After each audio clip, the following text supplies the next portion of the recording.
Halo sahabat pokok, teman-teman bonsai Indonesia. Jumpa lagi dengan saya Rudi Julianto dalam channel YouTube Pokok Art. Teman-teman, pagi ini saya membuat konten atau kepingin sharing kepada teman-teman. Ini kebetulan ada sebuah pohon yang istimewa buat saya. Artinya pohon ini tadinya memang milik saya. Kemudian saya sudah mempunyai sebuah rencana, tetapi pohonnya keburu pindah tangan. Nah, setelah 5 tahun kita berpisah dengan pohon ini, akhirnya saya dapat memiliki lagi pohon ini. Kenapa spesial pohon ini buat saya? Karena saya mempunyai sebuah rencana, saya mempunyai sebuah desain khusus untuk pohon ini, yaitu tentang sebuah panorama kehidupan sebuah pohon di atas batu. Nah, di sini yang akan saya sharingkan adalah nanti tentang bagaimana menampilkan sebuah keindahan yang menurut logika alam ataupun menurut pola tumbuh pohon tua yang hidup di alam. Bagaimana menampilkan sebuah bonsai dalam sebuah skala sedang ataupun dalam bentuk landscape. Biasanya saya sebut dalam bentuk landscape. Nah, inilah contoh bahan yang sangat cocok untuk membuat tadi. Ya, jadi membuat landscape, membuat bonsai dalam view sedang. Nanti akan saya jelaskan semua detail-detailnya apa, kemudian bagaimana saya mengeksplor bahan yang seperti ini untuk bisa ditampilkan menjadi benar-benar terlihat panorama sebuah kehidupan pohon yang hidup di batu. Ya, inilah kondisi sebenarnya pohon. Kehidupannya dia dimulai dari di atas batu, maksud saya kehidupan batangnya. Kemudian akar bisa diperlihatkan dengan munculnya, akar menembus batu bisa diperlihatkan dengan munculnya sebagian akar yang berada di bawah batu. Ya, bisa dilihat ya ini ya. Nah, nanti semua ini akan kita expose, semua ini akan kita manfaatkan sebagai sebuah potensi dari menampilkan kehidupan pohon di atas batu.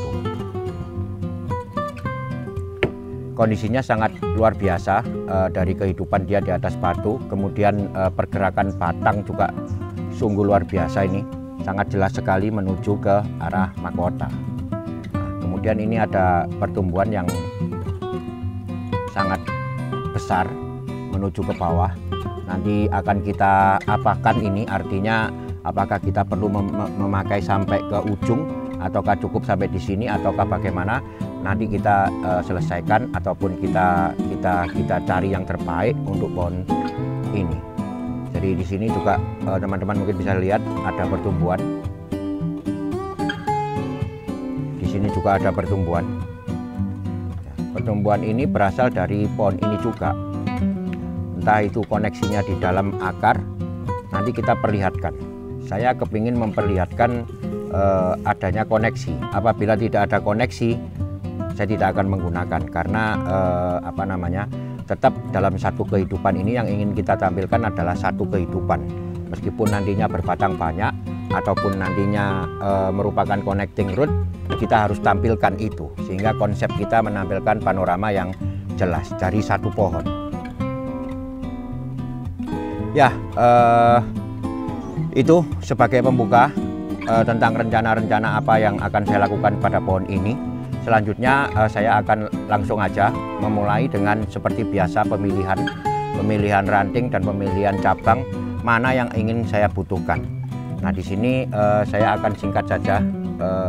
Mungkin teman-teman sudah sering sekali, banyak sekali saya membagikan bagaimana cara memilih ranting, bagaimana cara memilih cabang dan ranting pada kondisi pohon yang level seperti ini. Nah, sebagai contoh saya ingin memberikan sebuah contoh bagaimana saya melakukan pemilihan pada kelompok tajuk yang di sebelah sini. Ini adalah pertumbuhan cabang, teman-teman. Pertumbuhan cabang yang sangat besar sekali. bisa dilihat ini ya, pertumbuhannya sangat besar. Artinya sangat besar dibandingkan dengan besaran batangnya, dia berukuran kurang lebih sepertiga ini. Jadi cukup besar. Dalam kondisi yang seperti ini, dalam kondisi ada cabang yang besar seperti ini, saya bisa memunculkan dia sebagai anak pohon.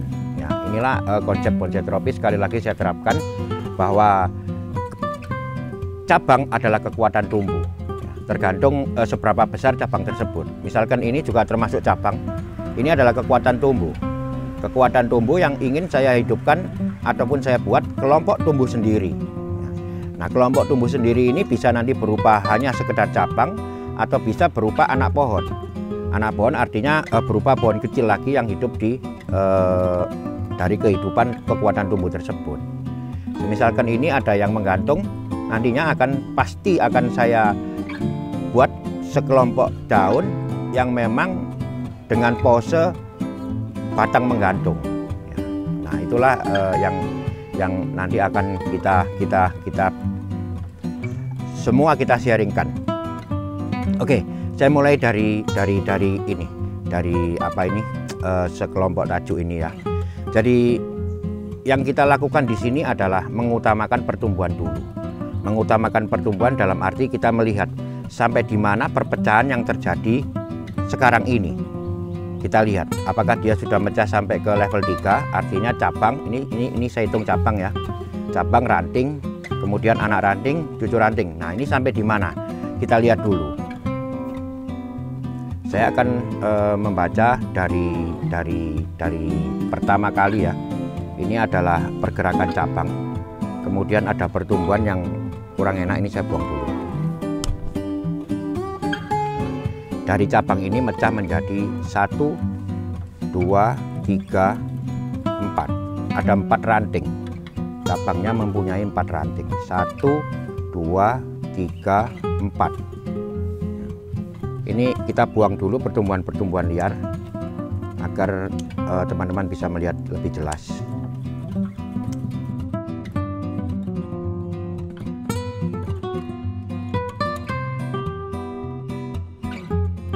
Nah, yang pertama adalah dari keempat kondisi 4 ranting ini, mana yang kita perlukan? Apabila kita memerlukan semuanya kita perlukan, oke, kita perlukan semua, kemudian masing-masing ranting kita baca. Sekarang kita dalam kondisi yang memilih anak ranting. Ini adalah ranting, ini adalah anak rantingnya. Saya akan memilih beberapa.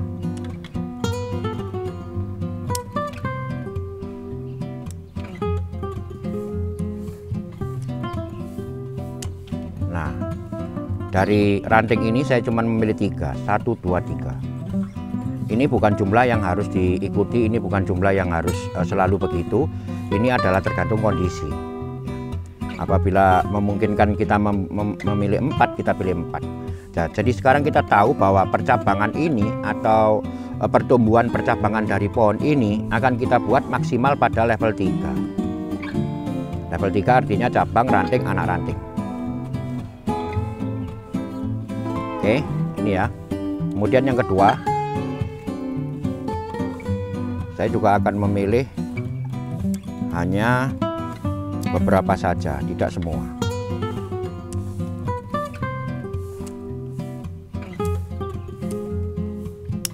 Nah, kebetulan di sini sama, saya mendapatkan 3, 1, 2, 3. Lanjut lagi.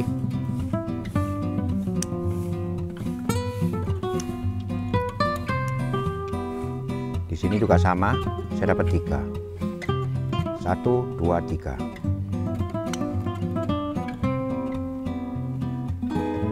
Yang terakhir.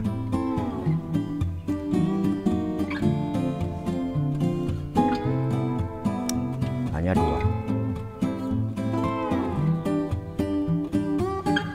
Nah, jadi dalam mendapatkan atau menghadapi bahan seperti ini, kita harus perbaiki dulu anatominya. Perbaiki dengan cara apa? Perbaiki dengan cara yang seperti tadi saya lakukan. Melakukan pemilihan, istilah saya. Melakukan pemilihan. Cabang mana yang kita butuhkan? Cabang ini pasti kita butuhkan. Kemudian dari cabang ini muncul ranting. Rantingnya kita butuhkan atau berapa kita butuhkan rantingnya. Nah, apabila tadi kita butuhkan hanya 3, yang ini dibuang ya harus dibuang. Tapi kita nanti sebaiknya kita lebihkan, artinya opsinya kita perbanyak supaya nanti pada saat pemilihan kita benar-benar harus mengarahkan semua ini menjadi sesuatu yang kita konsepkan. Kita udah punya banyak opsi. Nah, ini seperti tadi. Nah, jelas ya. Jadi inilah apa yang akan saya lakukan ke depan dalam beberapa waktu ke depan untuk memilih semua percabangan ataupun ranting di pohon ini. Sekarang goalnya untuk memilih adalah memilih sampai ke anak ranting. Oke, kita ikuti bersama prosesnya. Nanti saya akan terus untuk tetap melakukan pemilihan dari cabang rantingnya.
Inilah hasil dari pemilihan.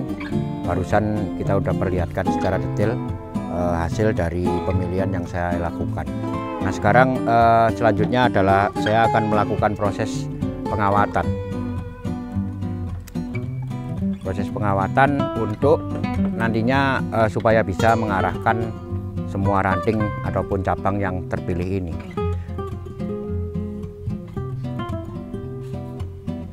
Di sini saya memutuskan untuk tidak menggunakan kedua pohon ini karena saya tidak bisa memperlihatkan koneksi hubungan kedua pohon ini dengan pohon yang utama.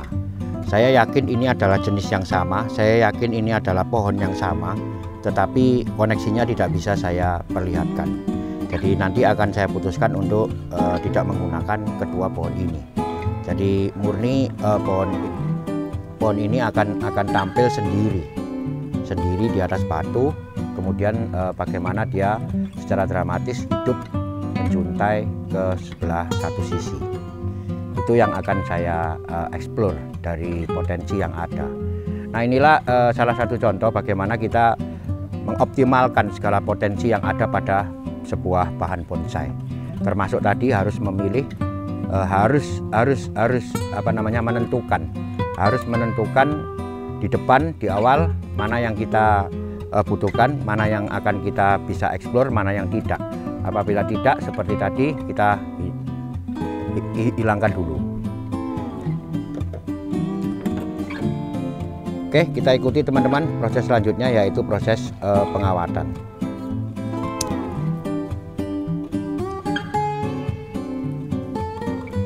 Aduh,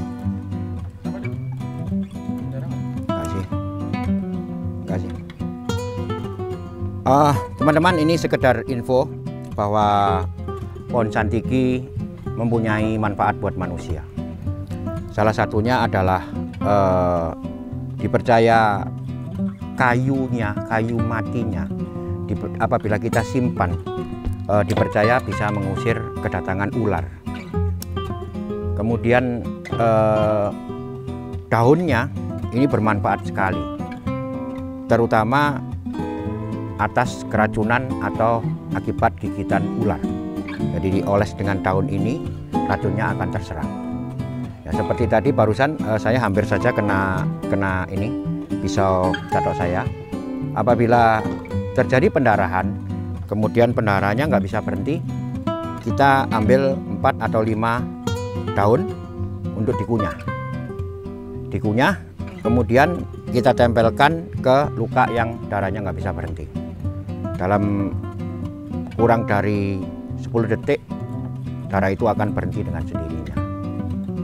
Nah, itu beberapa manfaat dari pohon santiki. Makanya di daerah-daerah tertentu santiki dilarang untuk diambil, karena masyarakat setempat percaya bahwa ada sesuatu yang bermanfaat buat pohon ini, buat manusia dari pohon ini. Selain itu teman-teman, kalau misalkan kita pusing kepala nih, ambil 9 daun santiki, kemudian dikunyah dan dihisap hasil kunyah tadi. Niscaya pusingnya hilang, tapi jadi mencret kali. Ya enggak, yang itu bercanda. Oke, yang itu bercanda beneran, yang itu jangan dilakukan, itu bercanda. Oke, saya lanjut dengan proses pengawatan dari pohon ini.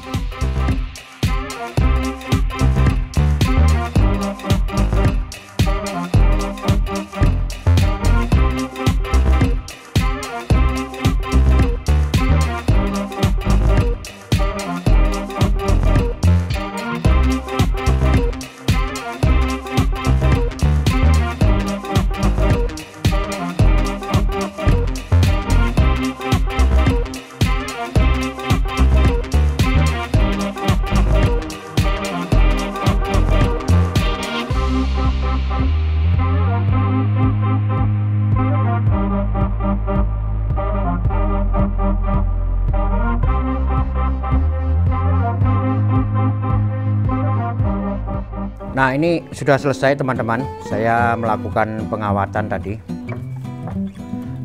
Tentunya hampir semua cabang, ranting, anak ranting semua kita kawat. Seperti yang sudah saya sampaikan di awal, bahwa saya akan tidak menggunakan kedua pohon yang tumbuh di belakang ini, karena saya tidak bisa memperlihatkan koneksi hubungan antara pohon yang utama dengan kedua pohon ini.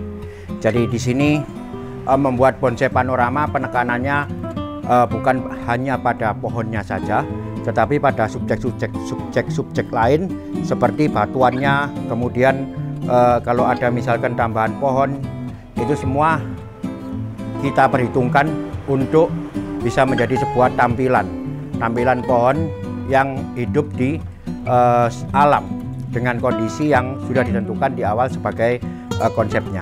Jadi ibarat saya bisa mengibaratkan pada seni musik.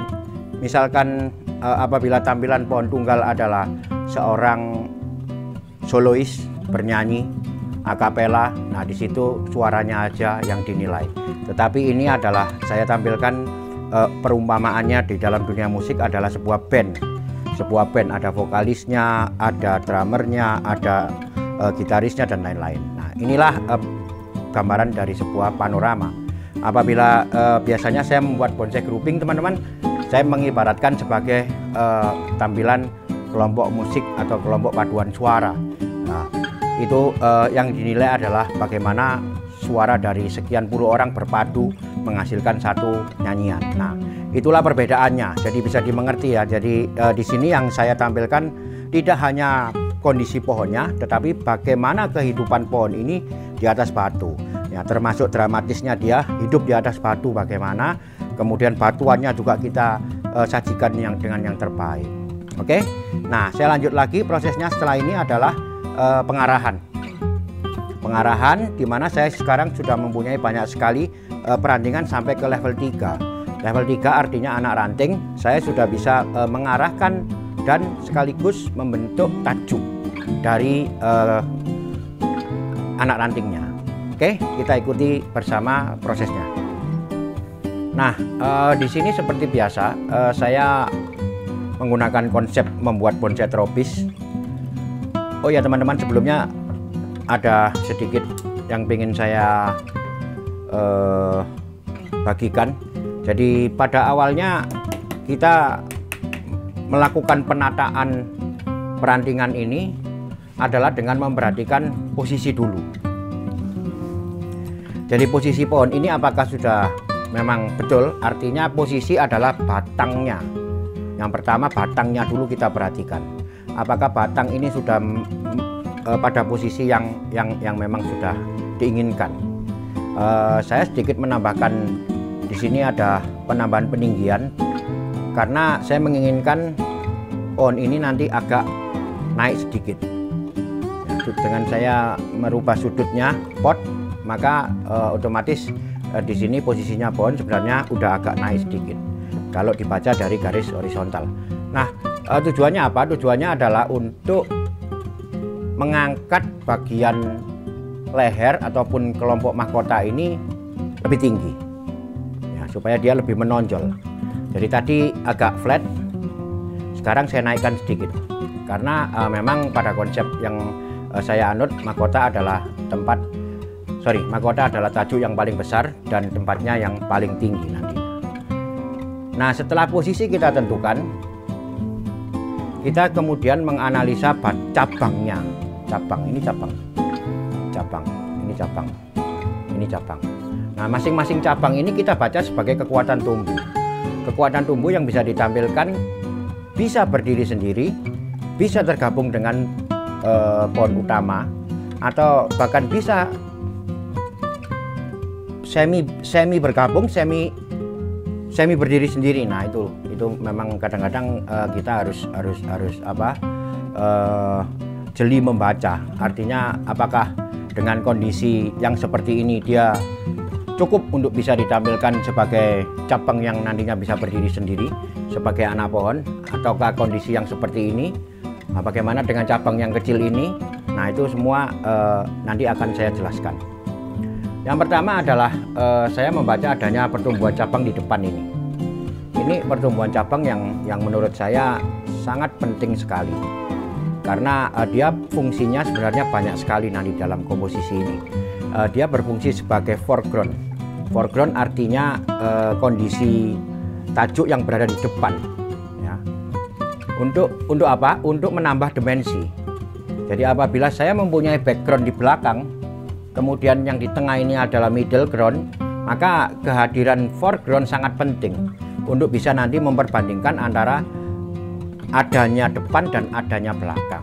Maka dengan demikian apabila ini diadakan, dimensi akan lebih jelas. Ini juga termasuk foreground semua ya, meskipun kecil-kecil. Di belakang juga nanti akan kita bangun background-backgroundnya. Nah, di sini saya katakan sangat penting karena apa? Karena itu tadi. Yang kedua, dia tumbuhnya besar sekali teman-teman. Jadi bisa saya adakan sebagai anak pohon. Ya, bisa dilihat di sini justru perakaran utamanya munculnya dari badan dia nih. Tapi memang sebenarnya ini adalah cabang. Nih, perakarannya muncul dari dia. Selain yang ada di belakang yang menembus batu ini. Kemudian setelah ini cabang-cabang saya tentukan, posisi apa dia, saya akan berlanjut menata ke rantingnya.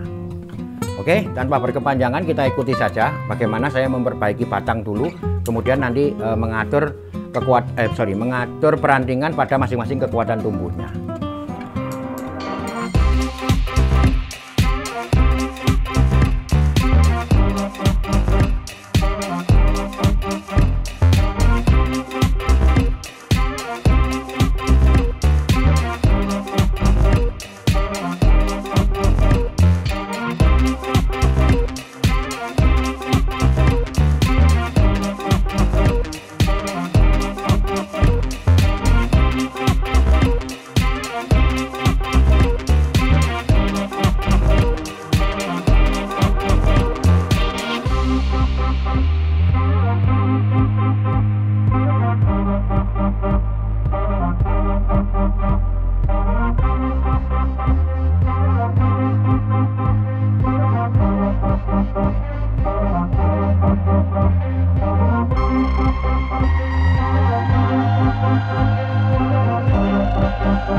selesai teman-teman.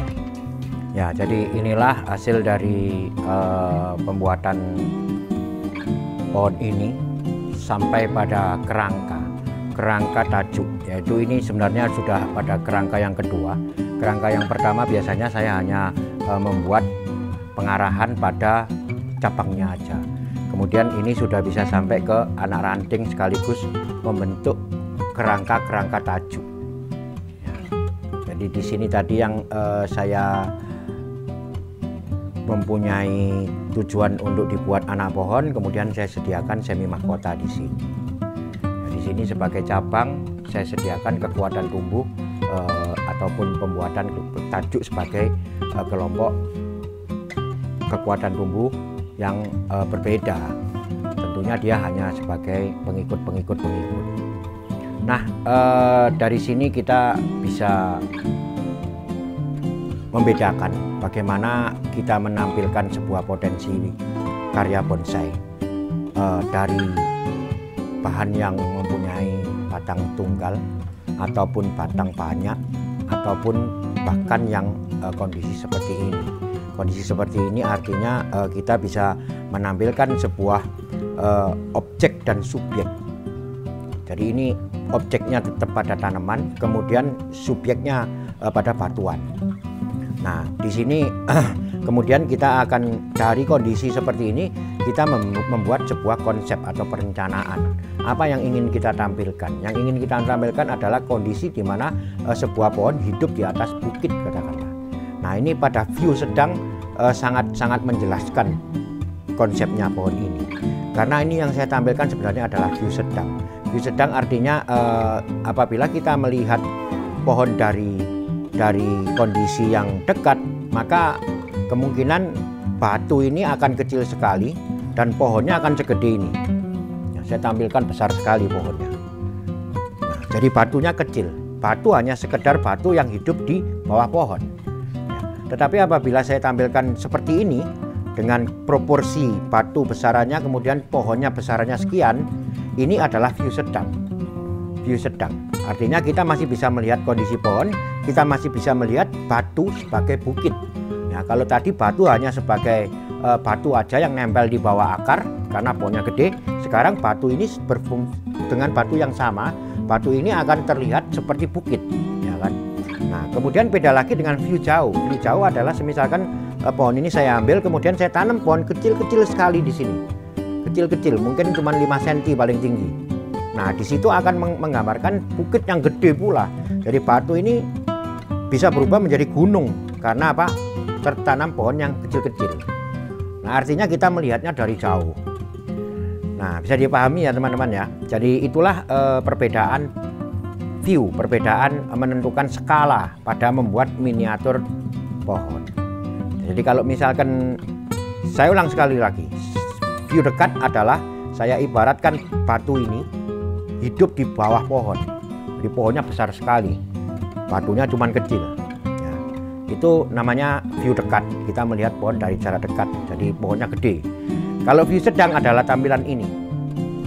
Jadi proporsi batu ini tetap batunya menggunakan ini. Saya tempel pohon yang seukuran ini, sama. Artinya batunya sama, kondisinya beda karena ini sudah terbaca sebagai bukit, ya kan? Apabila saya hilangkan pohonnya, kemudian saya ganti dengan pohon yang kecil-kecil, itu namanya view jauh. Nah, yang terlihat adalah batu ini gede sekali karena pohonnya kecil-kecil, ya kan? Nah, di sini perbedaan. Oke, saya pikir cukup jelas ya. Jadi pada kondisi yang seperti ini, pada kondisi view sedang seperti ini, apa-apa yang harus kita tampilkan? Ekspresi pohon itu hidup di atas batu, itulah poinnya. Itulah keindahan yang kita harus capai. Nah, tanpa ada ekspresi pohon yang hidup di atas batu seperti pada konsepnya, kita kurang berhasil untuk menampilkannya. Ya, saya pikir ini cukup. Mudah-mudahan saya terus dapat mengupdate. Tentunya saya pasti akan mengupdate pohon ini karena ini milik saya sendiri. Pohon ini sangat berarti buat saya. Pohon ini memang adalah sebuah rencana yang tertunda. Nah, jadi 5 tahun yang lalu saya mendapatkan pohon ini, kemudian belum sempat saya menjadikannya. Dia pergi kemana-mana ini 5 tahun juga belum jadi sampai sekarang. Bisa dilihat tadi kondisinya seperti itu. Nah sekarang saya akan jadikan dia dengan konsep yang tertunda tadi. Oke teman-teman, 2-3 bulan ke depan kita bertemu lagi dengan pohon ini. Apa kondisinya, apa yang kita capai dalam hasil 2-3 bulan ke depan, nanti kita ikuti pada bagian kedua. Terima kasih telah menyimak. Semoga ini bermanfaat. Tetap ikuti terus channel YouTube Pokop Art untuk segala info, teknik, dan sharing saya membuat bonsai. Tetap semangat, mari kita berkarya, karya bonsai Indonesia, bonsai tropis, konsepnya Pokop. Salam Pokop.